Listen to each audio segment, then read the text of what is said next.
Hindi pa man ako naglo-low carb, ito na ay isa sa mga paborito kong recipe. So, i-share ko sa inyo. So, gagawa tayo ng salmon na may broccoli, tomato, and mozzarella cheese.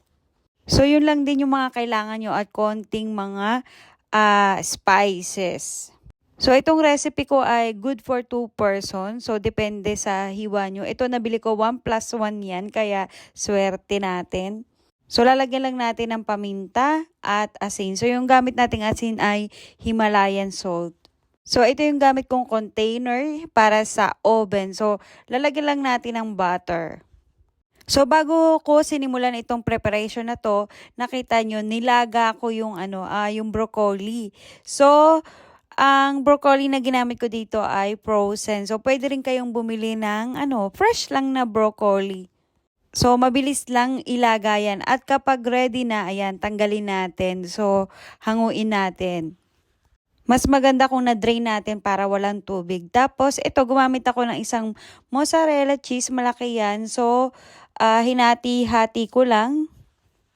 So, meron tayo kaninang tomatoes na nakita. So, maliliit lang yun. So, idadagdag natin dyan sa topping. So, ako hindi ako makain ng tomato kasi meron akong problema sa aking tiyan. Yung acidic ako, kaya para lang yan sa asawa ko. Yung wala, para sa akin. At para mas mabango yung aroma, lagyan natin ng Italian herbs. So, pareho nating lagyan. So, kung meron kayo niyan, lagyan nyo rin. Tapos, saka natin ilagay itong mozzarella cheese. So, by the way, hindi ko pa natatry kung iluluto ko lang siya sa pan. So, sa oven ko talaga siya ginagawa. So, meron kasi kaming oven at kung kayo naman ay walang oven, pwede rin siguro itry. So, ilagay nyo na lang yung cheese bandang huli.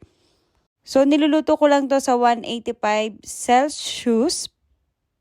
In 20 minutes lang, mabilis lang maluto yung isda actually. Tapos, chine-change ko yung temperature ng natin, ng oven natin, yung parang magba-brown yung ibabaw. Ang temperature naman ay nasa 180 Celsius. Okay na siya, ready na. So, ayan lang, wala nang rice or potatoes. Yan lang, mabubusog talaga kayo. Kung umabot ka hanggang dulo ng video na to, please share din yung inyong low carb recipe. Thank you!